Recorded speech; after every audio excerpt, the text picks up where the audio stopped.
sobre posibles recursos familiares que les puedan atender. Esa es una de las primeras medidas que hemos tomado. La segunda medida es irles, igualmente aparejada, irles a consultar cómo están siendo atendidos. Ahí es donde nos reportan una serie de anomalías, pero también nos reportan sus intereses.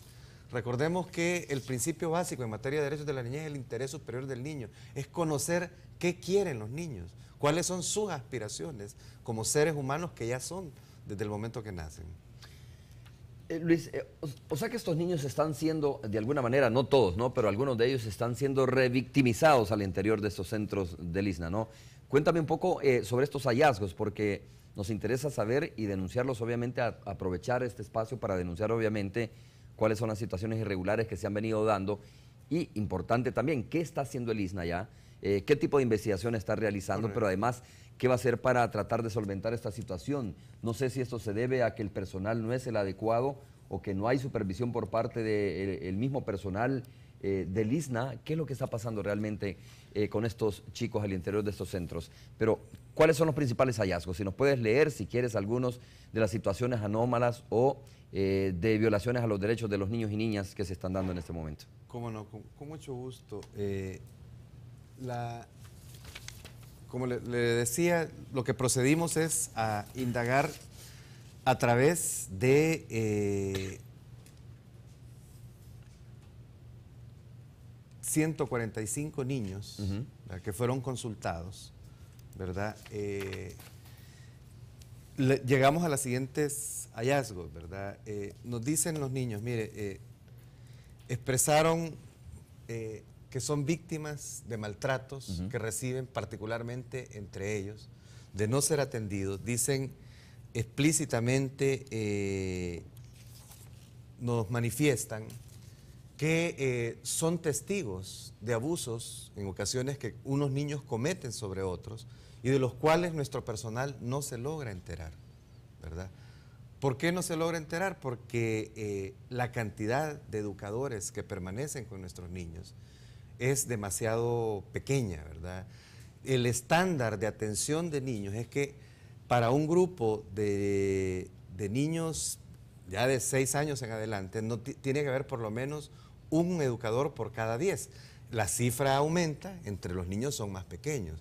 Niños de corta edad en su primera infancia, tiene que haber por lo menos una educadora o una madre cuidadora por cada 6 niños. Entonces, ahí comienzan los problemas. Recordemos que es personal que tiene que estar día y noche al pendiente de ellos. O sea, siempre tiene que haber alguien que Hay muy poco personal, está diciendo usted, para atender a la cantidad de niños que tienen ahora en atención ustedes. Tenemos un promedio de 25 a 30 niños por madre cuidadora, por educadora. Entonces esto duplica o triplica. Hay un nivel de estrés, ¿no? Obviamente, supongo yo también. Luis, ¿hay maltrato físico realmente, psicológico? ¿Hasta dónde ha llegado este tipo de situaciones en estos centros? Lo que los niños nos reportan es prácticamente que no son adecuadamente atendidos. Veamos qué nos dicen ellos. A ver. Con sus aspiraciones. ¿Qué es lo que yo quiero? Porque la forma como les abordó y cómo se llegó es qué quieren, cuáles son sus aspiraciones. Dice, ¿qué quiero en el ámbito familiar? Su gran aspiración es estar con su familia. Entonces, ahí comienza la violación, la vulneración de sus derechos. Y en esto estamos tomando medidas. ¿Qué medidas estamos tomando? Revisando, actualizando expedientes. El ISNA cuenta con 15.000 expedientes de protección abiertos. Es decir, estos 2.400 niños son parte de esos expedientes que el ISNA tiene que actualizar. Lamentablemente hemos llegado a encontrar una situación de expedientes que son totalmente insuficientes, incompletos, mal llenados, sin investigaciones. Ahí viene otra parte del problema. O sea, los niños desean estar con su familia, pero no pueden estar en un ámbito familiar porque su expediente, su caso, su proceso de protección, en él no ha habido la suficiente investigación para llegar a determinar si hay recursos familiares y derivarlo hacia soluciones familiares. ¿A qué me refiero?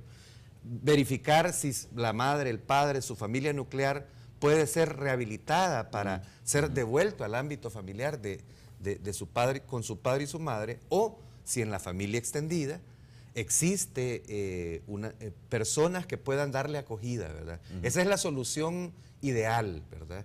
La otra solución es la búsqueda de personas que de manera provisional puedan acogerlo en lo que se denomina el hogar sustituto, ¿verdad?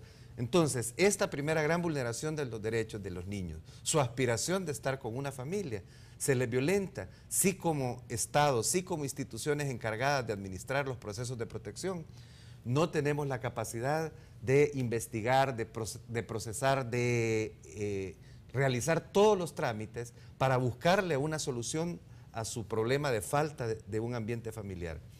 Nos dicen igualmente que las visitas pretenderían que sean más frecuentes, que pretenderían irse para su casa, que pretenderían poder salir los fines de semana. Acá por otro lado nos denunciaron que hay ciertos tipos de castigos que no deberíamos de estar aplicando. ¿Qué tipo de castigos, por ejemplo? Lamentablemente nuestros directores y directoras a veces confunden la disciplina con los castigos adecuados. Por ejemplo, negarles la visita familiar. Eso es un castigo que desde ya ha sido prohibido en nuestra institución.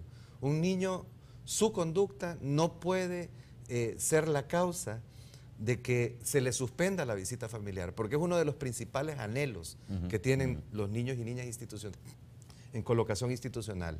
Tener la visita. Si por algo sufre un niño, es por no sentirse querido, no sentirse importante respecto de una persona de su familia o una persona que lo visite cotidianamente, ¿verdad?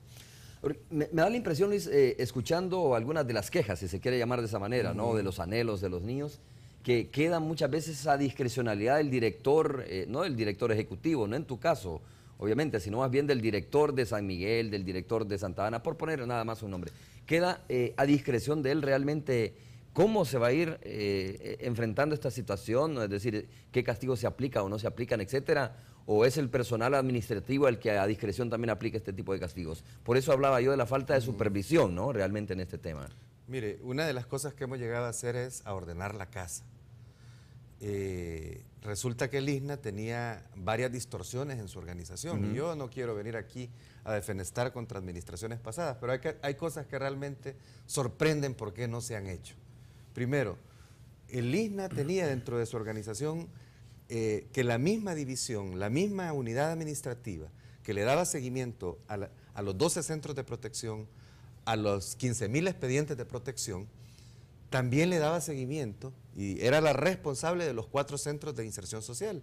Entonces, la misma persona que es el jefe de la división de admisión, evaluación y diagnóstico veía por igual a infractores y a víctimas. Primer desorden administrativo que no me explico por qué no se tomaron medidas en el pasado. Junta directiva, nuestra actual junta directiva, que quiero reconocerle que sus miembros, que son 5 ministros, la actual procuradora, los representantes de ONGs y la señora secretaria de Inclusión, están totalmente comprometidos y aprobaron el 16 de diciembre un nuevo organigrama institucional que separa la atención de infractores y de víctimas. Pero por otro lado, resulta ser que estaban confundidas las atribuciones de los directores de los centros con quien administra las medidas de protección, cuando son funciones totalmente diversas. Los directores de los centros administran programas de atención a víctimas, a niños y niñas que han sido vulnerados en sus derechos. No tienen que tener mayores relaciones con